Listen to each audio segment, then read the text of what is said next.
revolted against the Persian Empire. Seleucid Empire is what they called it in those days, which had taken over most of the territory. The king, Antiochus, went to this area to get taxes, and he sent Lysacius to this area to get taxes. He comes down and attacks and loses the battle again against the Jews. He makes an agreement that they can keep their own laws, that there'll be peace in the land, and that's going to be violated pretty quickly. But then, at this point, all of the areas are revolting because the Jews have gone back into Jerusalem and reestablished the temple. That's where we get Hanukkah from, okay? Now, in 1 Maccabees, if you remember, we read that first Hanukkah, and all it was is they celebrated for 8 days. None of the lighting of the candles or anything else like that. 2 Maccabees also has Hanukkah, none of the things they celebrate today. That celebration of Hanukkah, which we have today, came 600 years later in the Talmud. So that story might not be correct, okay? Which one? That the reason they light the candles is because there wasn't enough holy oil in the temple to go for the 8 days to make new. That may not be. And it was a miracle, so they did that. And all of the things with the dreidel and all of that, that's all modern day. That's why a lot of Jewish people, a lot of Orthodox Jewish people, do not celebrate Hanukkah today. Plus, it was commanded by the Maccabees, not by God. So it wasn't a godly festival. So some Orthodox Jews feel that that's not appropriate. Okay. Now today we're gonna see something, hopefully, about the death of King Antiochus. And to get you ready for this, I want to tell you a story. Now there's a reason behind this, so try to stay with me. Okay. There was a program years ago that I used to love. It wasn't that long ago. It was called History Detectives.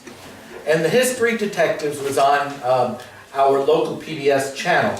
And there would be family members who would have some sort of item that had a family tradition behind it. And they would hand it over to these history detectives, and they would use all sorts of scientific and research methods to try to find out whether the family story was true or not.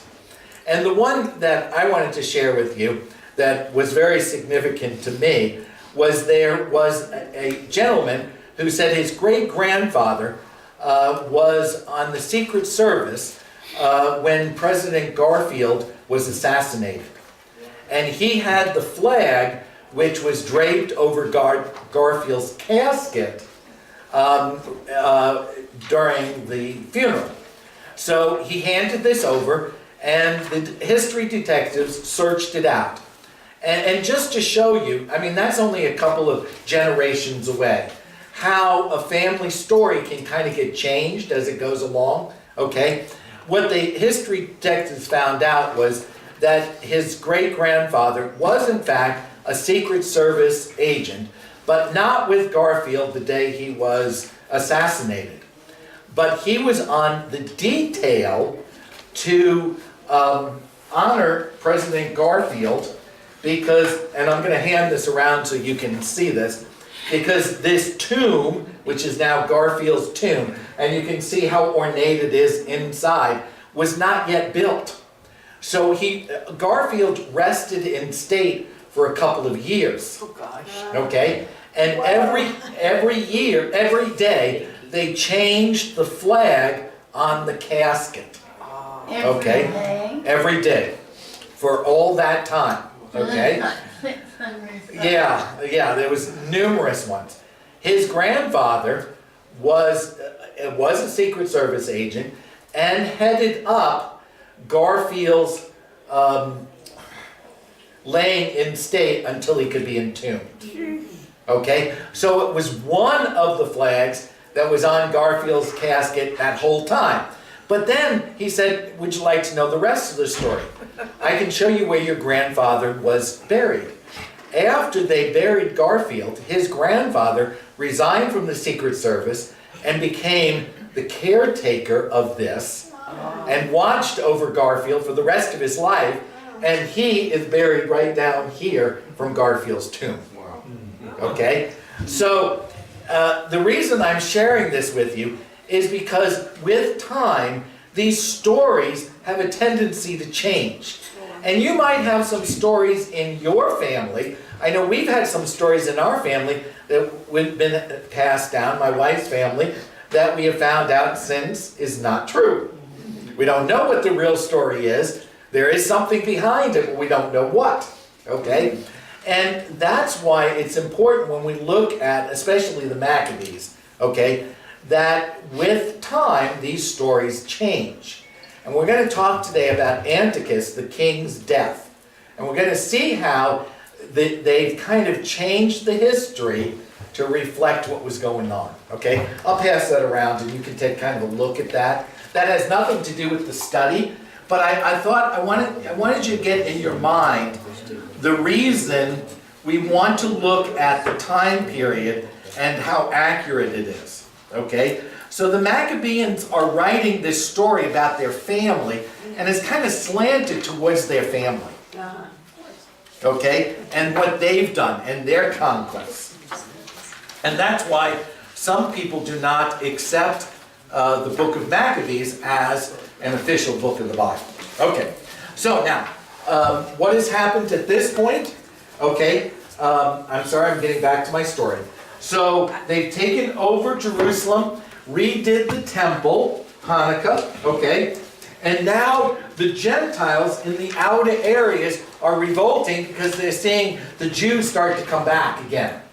So two of the brothers go over here into this area of Gilead, and one of the brothers goes up to Galilee. And they attack the foreigners, those who are outside the Jewish faith, and they bring all of these Jews back down to Jerusalem for protection. Okay? So that's where we are in the story. All the Jews, and I'm just going to go back to 553. Judas kept rallying the laggards and encouraging the people all the way until they came to the land of Judah. So he's getting all these people together, and they're crossing over the Jordan. This is if you want to take your family, think if you had to travel 3 days journey on foot, where could we go in 3 days on foot here? Could we get over to, San Antonio? I don't think we could get to San Antonio. Maybe Galveston. Maybe Galveston, yeah. Katy? But it's going to take them a lot longer because they're going with everything. If I said, okay, pack up, we're leaving this afternoon. Yeah. That would depend, is there a mall in between? Is there a mall in between? Yeah. Yeah, that might change things, wouldn't it? Yeah. Yeah. So it's probably a big journey for these people. Okay, it isn't something simple. It isn't like us walking down to Galveston in 3 days. Okay? You got to take everything with you. You know, and they're probably taking their livestock and everything. Okay? So it says in 54, so they went up to Mount Zion with joy and gladness. Mount Zion would be the hilltop, okay? And offered burnt offerings because they had returned in safety. Not one of them had fallen. So everybody who decided to come back into the Holy Land with Judas Maccabee, survived the journey. That's what they're saying. Okay? Now, while Judas and Jonathan were in Gilead, and their brother Simon was in Galilee before Ptolemaeus. Ptolemaeus was the Egyptian ruler, okay? Joseph, son of Zechariah, and Ariah, the commanders of the forces. So when they left, remember they left these two in command of the area around Jerusalem. And what did they tell them? Do you remember what they told them? To stay there, don't do any battle. Right. Okay? Now, let's see what happens. Okay? So they said, let us make a name for ourselves. Uh-oh. Let us go and make war on the Gentiles around us. So they issued order to the men of the forces that were with them and marched against Jamnia. Georgius and his men came out of the town to meet them in battle. Now Joseph and Azariah were routed. They lost the battle. Yeah. Okay, and they had to flee. And were pursued to the borders of Judah. So they were told by the Maccabean family, don't go and do anything. And what do? They went and did something, They went and did something. Why? because they wanted to make a name for themselves. They want to make a name for themselves. Now remember, this is the Maccabees saying this. And we're going to see that they color this a little bit right here. Okay? They weren't successful.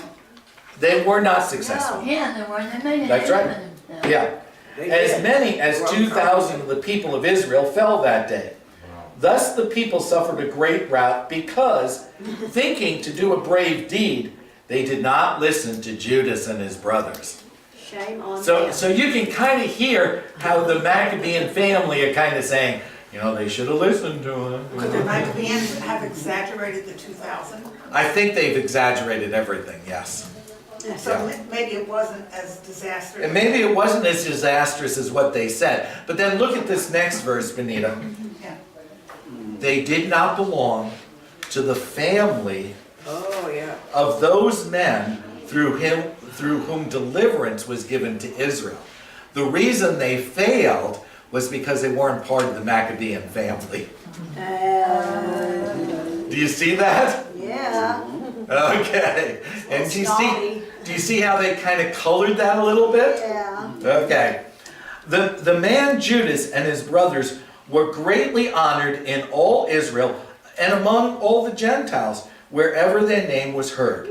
So we did it the right way, they did it the wrong way. Okay? So you can see how the winner has kind of colored it, even in terms of his own tribe. Okay, they should have listened to us. We're the ones chosen by God. Okay?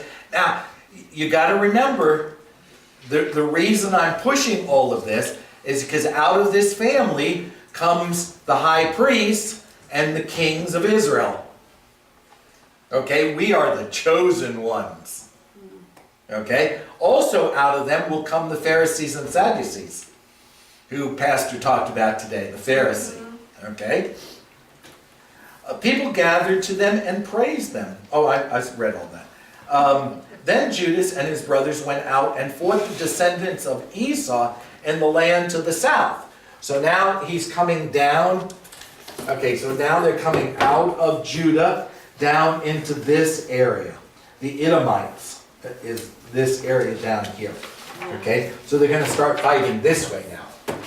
Okay, they've done a little bit of it, but not a whole lot.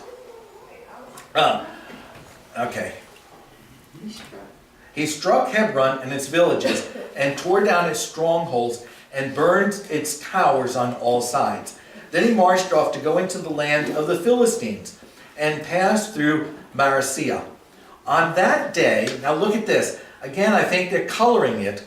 On that day, some priests who wished to do a brave deed fell in battle, for they went out to battle unwisely. They didn't listen to us. They didn't follow our directions. These priests are corrupt. Because at this point, they're fighting over who really controls the priesthood. Because the high priest, got to remember the history, okay? The high priest who was supposed to be in the family line was handed down father to son for life, okay? He flees and he goes down into Egypt and sets up an alternate temple down there in Alexandria, okay?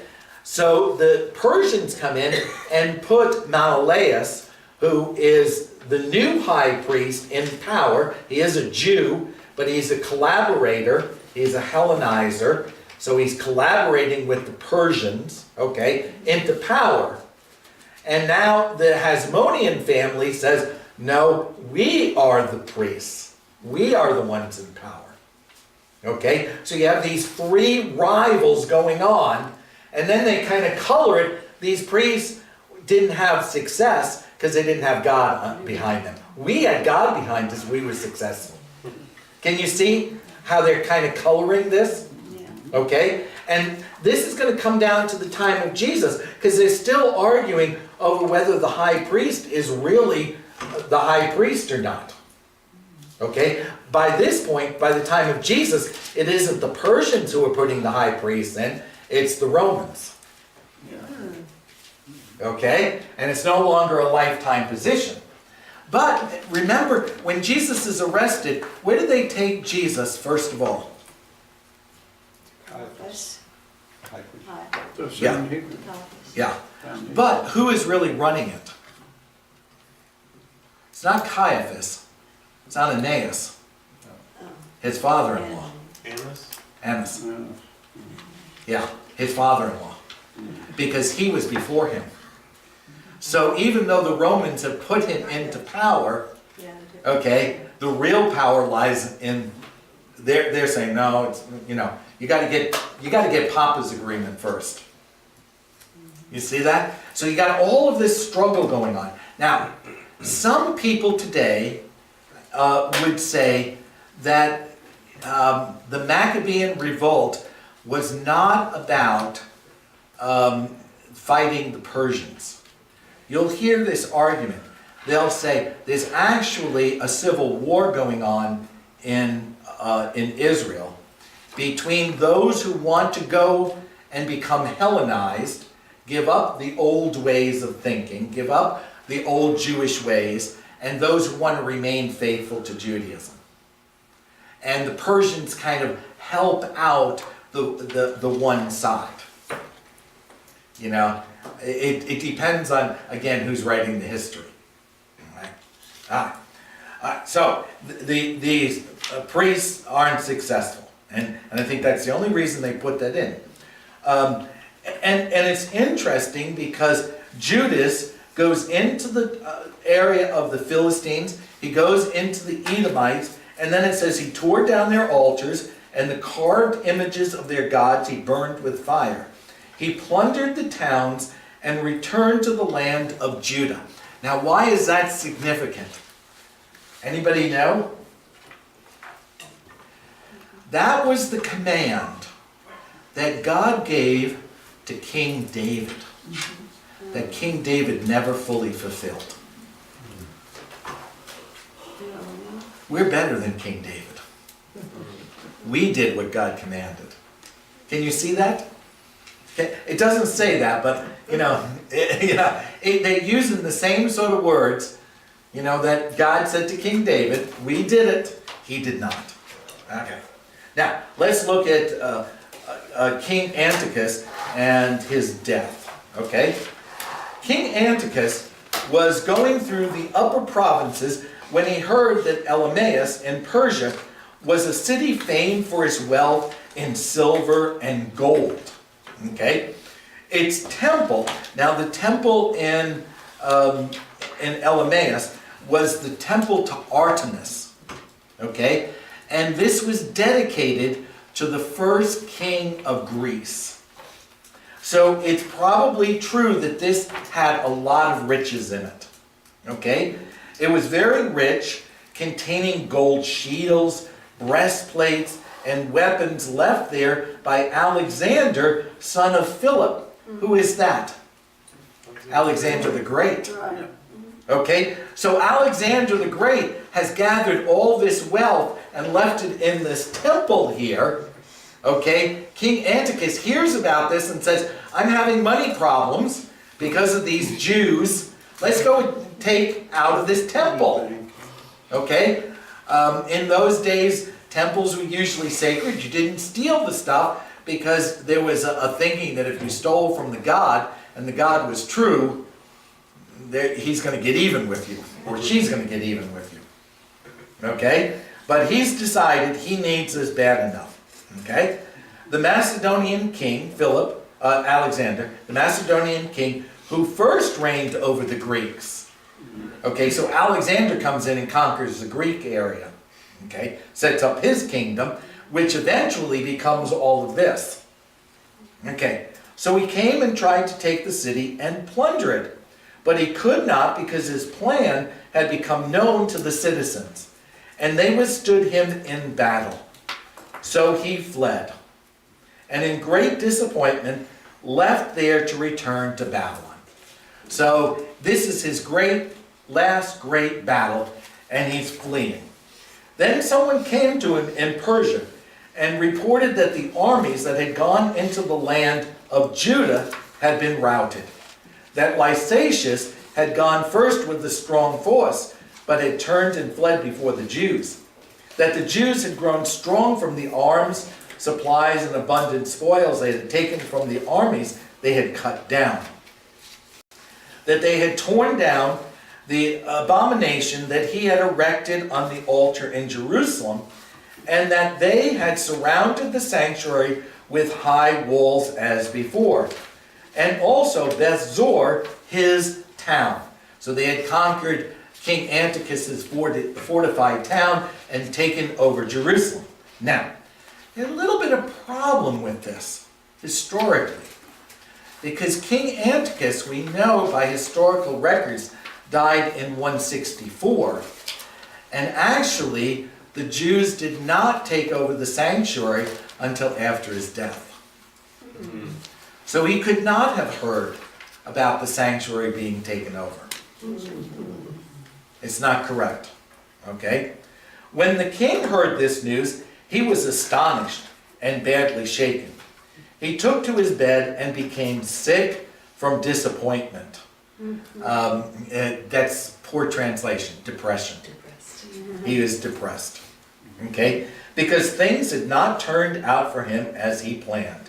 He lay there for many days because deep disappointment, grief, continually gripped him, and he realized that he was dying. So he called all his friends and said to them, "Sleep has departed from my eyes." So he's depressed, he has insomnia, he's not eating, and I am downhearted with worry. I said to myself, to what distress I have come, and into what a great flood I am now plunged.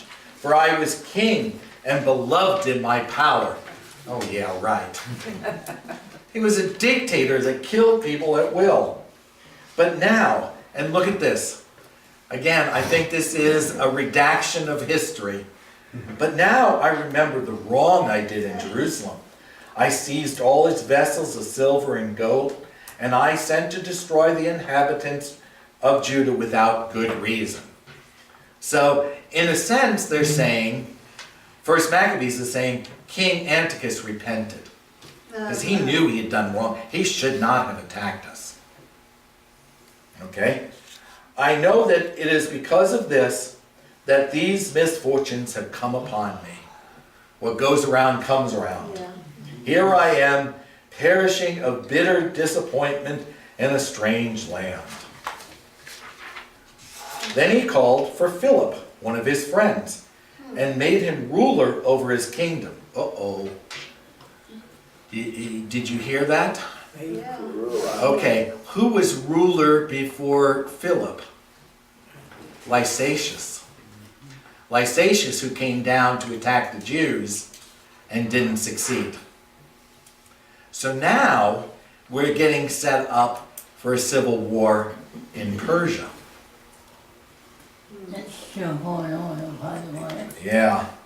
He gave him the crown and his robe and the signet, so that he might guide his son Antiochus and bring him up to be king. So King Antiochus, the lesser, okay, the son, okay, is given over to Philip to raise. Philip becomes, what do they call that? Is it regent? Do I have that right? When someone rules because the king is too young, is it regent? Yeah, I think that's a regent. Right. I think that's right. Yeah, In charge of the kiddo.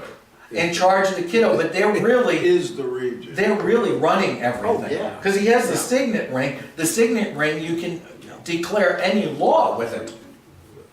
You know? Okay. Got a question. Yeah, You said, what's his name, Lysacius? You Lysacious. said he was ruler before Philip. yeah, I shouldn't say he was ruler, he was like second in command before this. He was directly under king, Right, and then Philip was under him maybe. yeah, or Or something, yeah, somewhere level. yeah, But Lysacius blew it, so he made Philip yeah, ruler. yeah, but wait, there's more to the story. All right. So Yeah, is Lysacious still around? Lysacious, oh yes, Lysacious is still around, yes, yeah, oh yeah. Like they did- In a little while, oh, I don't want to give away too much, That's okay, that's but fine. Philip is going to become very ambitious, Okay. and there's going to be some problems, okay? Okay. Thus, King Antiochus died there in 149th year. Now, in our calendar, that would be 164 BC. Okay. Okay. Okay.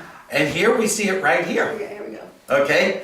The king says, Philip, I want you to raise my son. Here's the signet ring.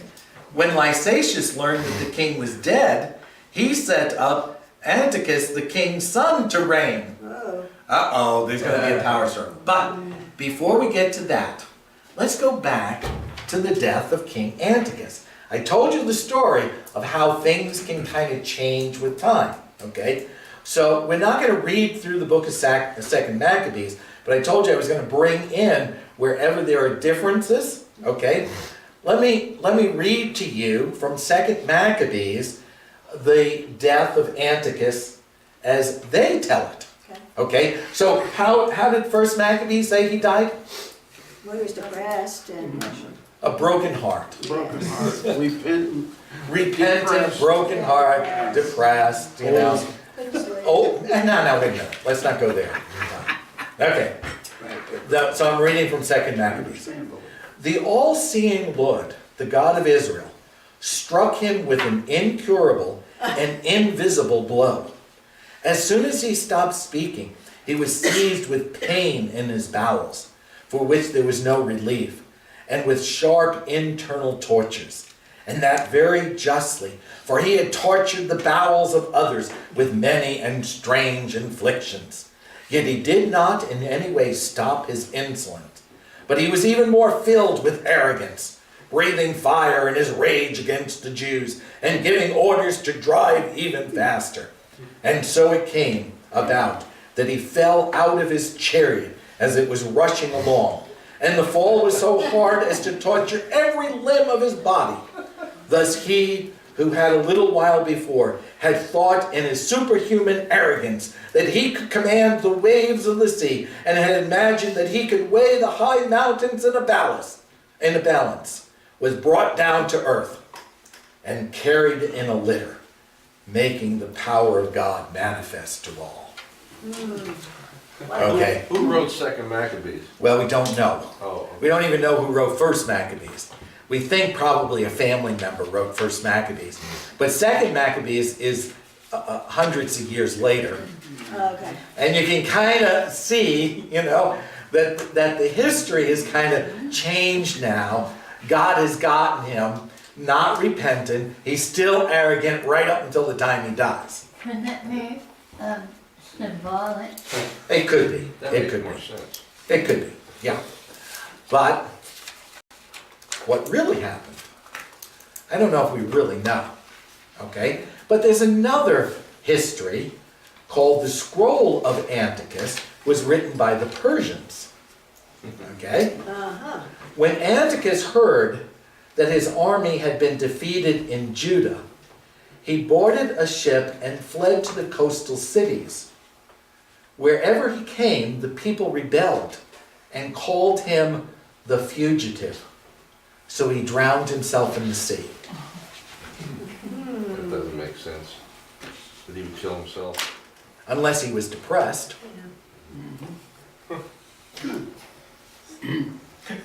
Which one is true? I think the second one is true. I think any guess is as good. But I want you to see how sometimes that the history can change, okay? When we talk about the scriptures, we always try to find scriptures that are closest to the time of the event. Okay? So we're always looking for scrolls that are closest to the time of Jesus' life. And you'll hear people say, well, what about the lost book of the Bible? They were written 1,000 years after the time of Christ. What do you think? I mean, here are 3 different things well within that time period that are totally different. Okay? 1,000 years, the stories are all going to change. Okay?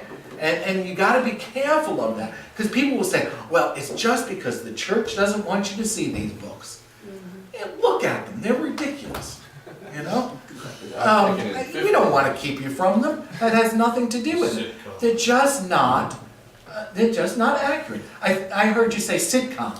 That's exactly it. Maccabees 1 reminds me of Kardashians. Yeah. I've never watched the Kardashians, but I heard she's going to become a lawyer. She's gonna be a lawyer. She's going to be a lawyer, but she's not going to school. Trump's gonna put her in his cabinet. How's that gonna happen? TV show. Yeah. Yeah, Jim? I forgot what I was gonna say. Oh, okay. Oh, yeah, I was gonna say. I was gonna say, they're changing history already. It's only 60, 70 years ago. Well, And we have, people are saying the Holocaust never happened. yeah, you And a lot of always, people are saying this, not just a few. you always have to be careful that it isn't tainted by somebody's opinion, you know? And it often comes across that way. It's like Laura Ingalls' stories and books. They've taken those out of all the school libraries. Oh, Really? No. Yeah. House on the Prairie? Because, They and then have Tom Sawyer, non-inclusive black, attitudes. he called, in the book, Tom Sawyer called someone black. Yeah, but what They- about Laura Ingalls? They took that out of the library. Apparently racially insensitive. Okay, I let's- don't remember I'm sorry. all of that. yeah, let's get back, okay. What verse was I on? 17, thank you. Keep me up, okay. When Lysacius learned that the king was dead, he set up Antiochus to reign. Lysacius had brought him up from boyhood. I should be doing this, not Philip. Okay? He named him Epitor. What's Epitor? What is it? Peter's father, isn't Of a good father. Of a good father. From a good father? Maybe that's a better way of saying it. He came from a good father. Okay? According to whom? Well, Lysacius. Okay? Meanwhile, the garrison in the citadel kept hemming Israel in around the sanctuary. So remember on the Temple Mount, okay, you have the temple and then you have the garrison. The temple was taken over by the Maccabean family, but the citadel, the fortification, was still under Persian control. So they're in the same city together, fighting guerrilla warfare, battle to battle. I mean, it's right next to each other, okay, at this point. All right. They were trying in every way to harm them and strengthen the Gentiles. Judas therefore resolved to destroy them. Listen, guys, we've got to get together and get rid of them once and for all. They're a thorn in the flesh. And assembled all the people to besiege them. They gathered together and besieged the citadel in the 150th year. And he built siege towers and other engines of war. But some of the garrisons escaped from the siege, and some of the ungodly Israelites joined them. Some of these ungodly Israelites, now again, this is kind of, it seems like they're changing history a little bit. In 2 Maccabees, it says that this was Menelaus, who was the high priest that was set up by the Persians. He had taken refuge in the garrison, and he leaves and reports back to the Persians the problems they're having. Okay? So that's what 2 Maccabees says.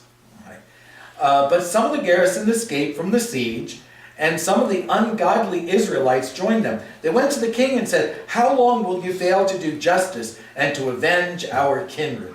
We were happy to serve your father." So, your father, now what about you? You're going to listen to us? To live by what he said and to follow his commands. And his commands was to get rid of everything Jewish. Is this Lysias or Philip that they're talking to? They're actually talking to, Oh, Antiochus Jr.? yes. Okay. But he's like a kid? Yeah. Yeah. Okay.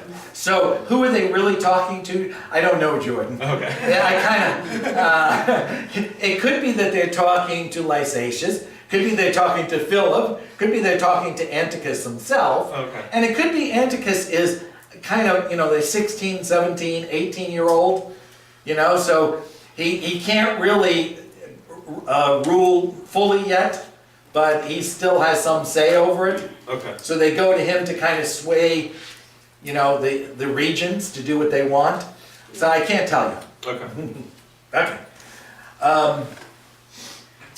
For this reason, verse 24, the sons of our people besieged the citadel and became hostile to us. Moreover, they have put to death as many as they have caught, and they have seized our inheritances. Are you going to do something about this? It isn't fair. It is not against us alone that they have stretched out their hands. They have also attacked all the lands on their borders. And see, today they are encamped against the citadel and Jerusalem to take it. They have fortified the sanctuary and Beth Zur. Beth Zur was the Persian stronghold, and now the Jews have taken it over and made it even stronger. Unless you quickly prevent them, they will do still greater things, and you will not be able to stop them.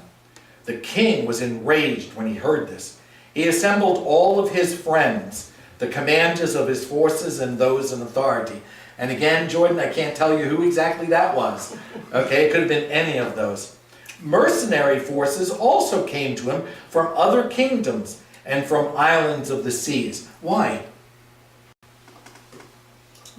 It was a job. I was gonna say they were paying them, right? Yeah, it was mercenaries. They were a job. The number of their forces was 100,000 foot soldiers, 20,000 horsemen, and 32 elephants accustomed to war. Now, why would you need elephants against a city? Well, let me try to explain this to you, okay? What they were doing in those days. In order to get into these fortified cities, you needed to build some sort of rampart, some way to get up the walls and into it, okay? And most of the time, they made these like ladders. You've seen movies with this, okay? And it wasn't just a ladder, it was almost like a whole structure, and they would roll it into place. Well, the Jews were smart enough, if you cover that with olive oil, it burns really well. Okay? Then none of the men can get up.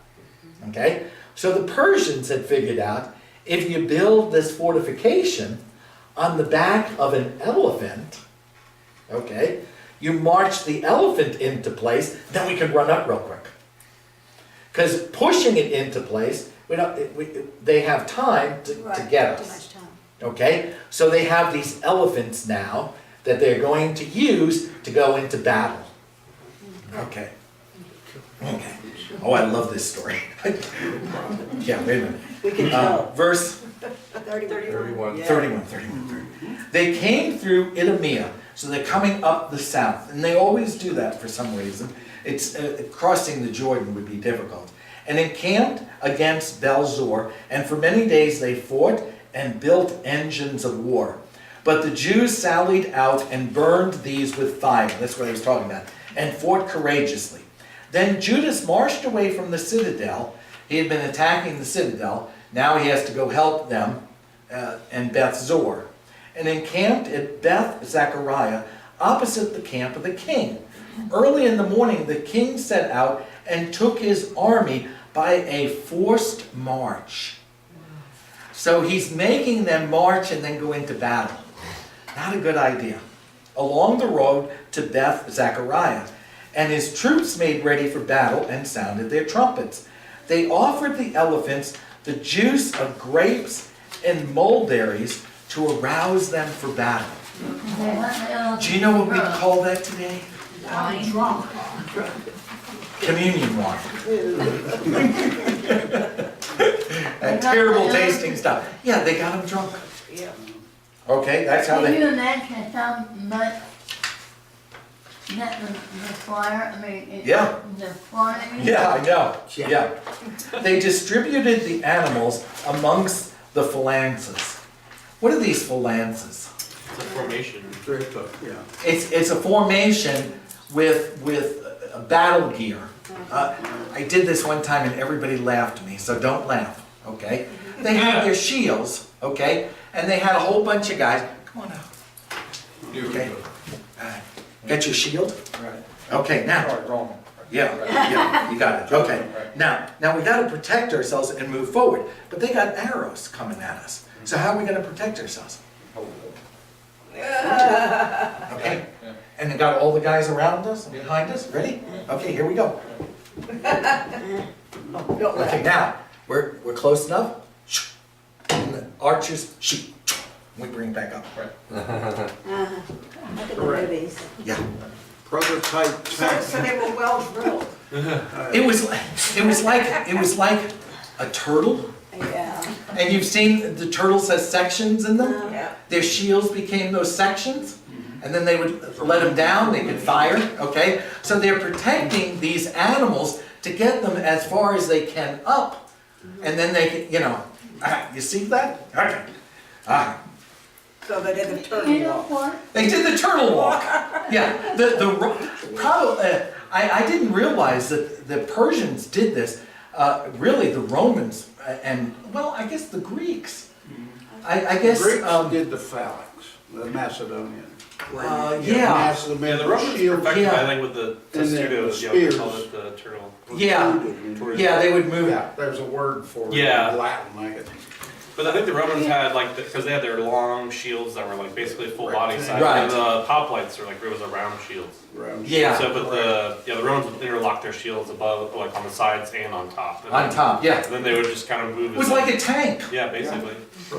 Yeah, Here's what I'm thinking. yeah. I would like to know who is in charge of dealing with 32 hungover elephants. Wait, I'll show you who's gonna do that. I was thinking these elephants, there was could have been another reason for elephants. Their hide is so thick. Yeah. So the arrows even Yeah. just bounce off them. They could, yeah, So I was, even spears, Yeah. would- But they could- unless they hit him right in the Yeah. eye or something, but, yeah. There's another way to get to them. There is another way to get to them. You wanna know? Let me read.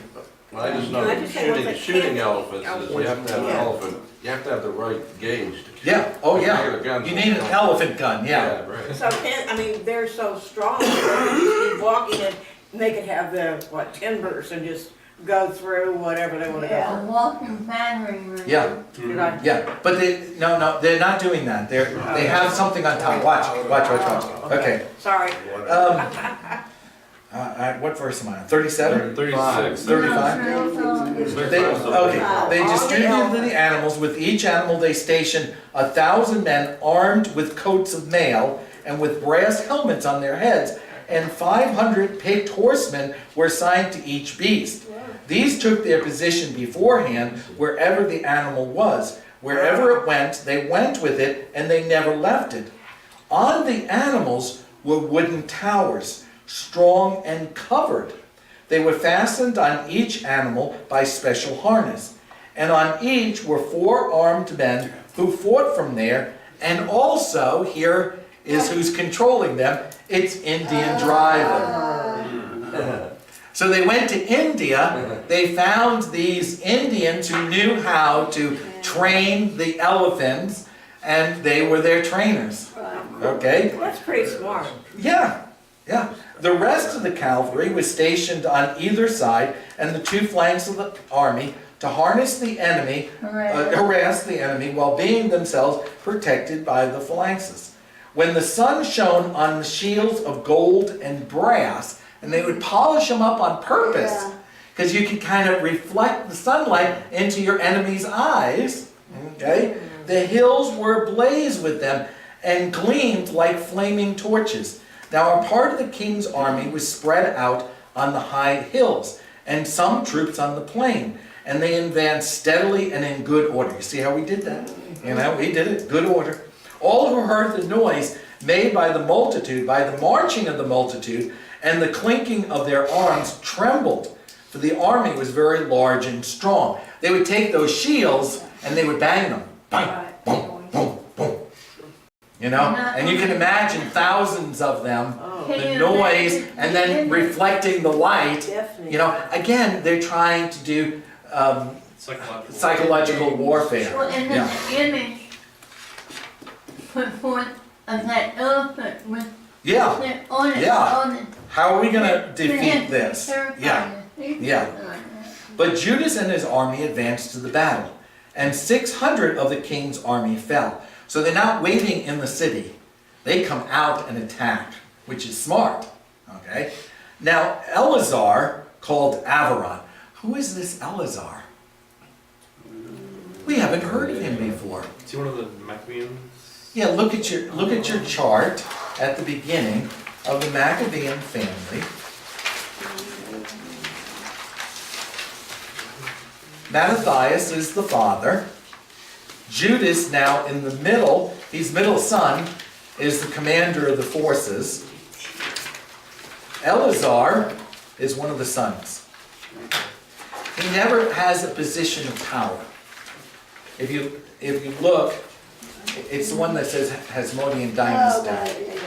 Yeah. Okay. I found it. The author there put him in small letters because he never takes over a position of power.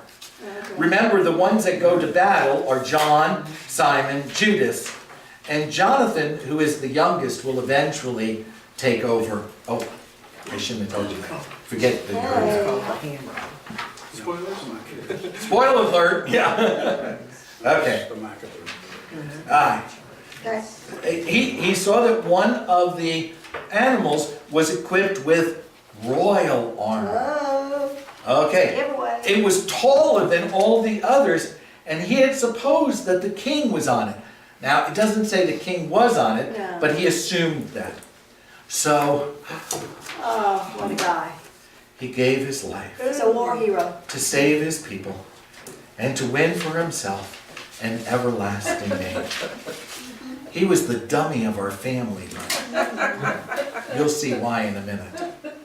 He courageously ran into the midst of the phalanx to reach it. He killed men right and left, and they parted before him on both sides. He got under the elephant, stabbed it from beneath, and killed it. But it fell to the ground upon him, and he Squished him. And, He should have ran out from under the elephant. yeah. Too late. So Jim, there's another way to get the elephant. Too late. Okay. We won't talk about that brother of ours. He did what he had to, okay? Well, Again, if I was reading this without your code, I'm not sure I would get this. yeah, I hope I'm not putting too much into this, but it's really almost like a soap opera. I mean, and you can see how they kind of twist things around, to make everything sound good, Yeah, of course. Somewhere we should have a song, a song that talks about Eleazar the hero who died with the elephant plopped on him. And then your version, and then He the died. Careful with the moron spelling. ran under the elephant. Yeah. Yeah. Okay. He thought he was doing right. I'm kind of pushing it a little bit. I know. When the Jews saw the royal might and the fierce attack of the forces, they turned away in flight. Okay? So this had its advantage. I mean, this biggest of the elephants who had this huge tower on, all of a sudden the tower is coming down and hitting all the troops. That's true. And now they're all scattering around, What happened? This shouldn't have happened. How did this elephant just die in the middle here, The soldiers of the king's army went up to Jerusalem against them, and the king encamped in Judah and at Mount Zion. He made people with the peace. He made peace with the people of Belzor, and they evacuated the town because they had no provisions there to withstand a siege. Okay? Since it was a sabbatical year for the land. What is this sabbatical year for the land? Crop rotation. Okay. It is, but it is a specific crop rotation. The law of the Jews, the Old Testament said, every 7 years you could not plant your fields. If the fields came up and there was something in the fields from the year before, you could harvest that. But then, that's every 7th year, okay? And then 7 times 7 is 49. So the 49th year, you plant nothing. And a Jubilee year, in dedication to God, the 50th year, you didn't plant anything. So for 2 years, you did not plant your fields. Okay? So you had to make sure that you had enough in storage to get through 2 years. Okay? Now, so this is the 50th year. Now, what's the other problem? They brought all these Jews back from the Transjordan. So they got all these extra people. We're in the 2nd year, and we don't have enough to eat. Okay? So they kind of give up the fortified city to make peace. They say, okay, if you'll let us be, then we'll let you have it. Okay? So they leave this fortified city temporarily. Okay? Now, I have been told, and I don't know if I can prove this, but I asked some people, what do the Jewish people do today? Do they follow that law in Israel? On the 7th year, do they lay fallow their flocks? And the person told me, and this was a Jewish person who told me this, that the Jewish people in Israel sell their land to the Gentiles for $1, with the provision that they would get a portion of the harvest, and they could buy it back for $1 after the year. So then the Gentiles can plant it. We're not violating the law. Yeah. Defeats the purpose of Yes. why fallow, too. It does. Yeah, it does. And you know, when I look at these laws of God, and sometimes kids will say to me, well, God just doesn't want us to have any fun. That's why he set up all these laws. When you look at the laws of God, way before we understood letting fields go fallow, before we understood disease and washing our hands, God was giving the Jewish people all of these laws. Really, when you look at them, they were protecting people. And through history, there were times when the Jewish people did not have the plagues and the problems they did because they followed God's law. You know, simple things like washing your hands before you eat. Okay? Now, nobody understood that until really more modern times, why that was important. But God gave that law because he knew that. And he knew how his land was built. And so I think these laws of God were given to protect the people. And how good that, God was really being good in that, not trying to be mean. And he understood that even things, you know, today with sexual sins and people having problems with all of that. You know, God understood that. And that's why he gave us those laws. To protect. Yeah. Okay. Yeah, Jim, do you have a quick question? Just had a point on Yeah. verse 47. It seems to be the first time that Judas turned away and ran. They retreated.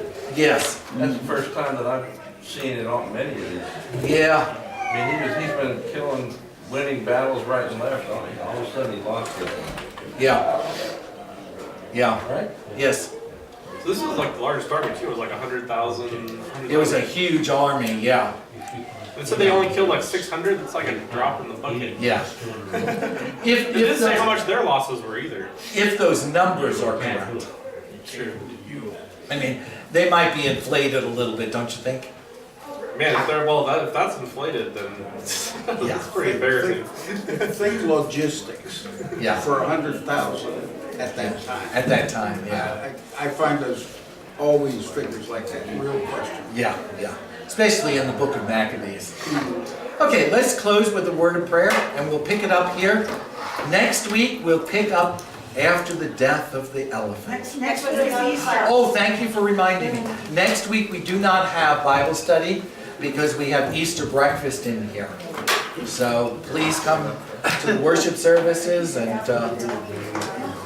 so it will be the next week. You're gonna have to wait, I'm so sorry. So that'll be the 20th. If anybody wants to know what's coming up, you can see me next week and I'll give you a little hint, okay?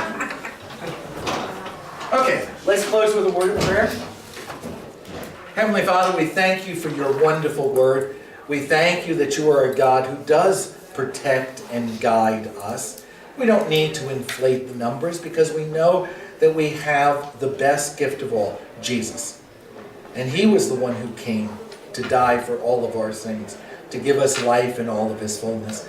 As we gather this week for Holy Week, remembering the last days of Jesus' life, and then next Sunday as we come together to celebrate that wonderful gift of the resurrection, help us to be the people you want us to be, always joyful and celebrating Jesus as our Lord and Savior.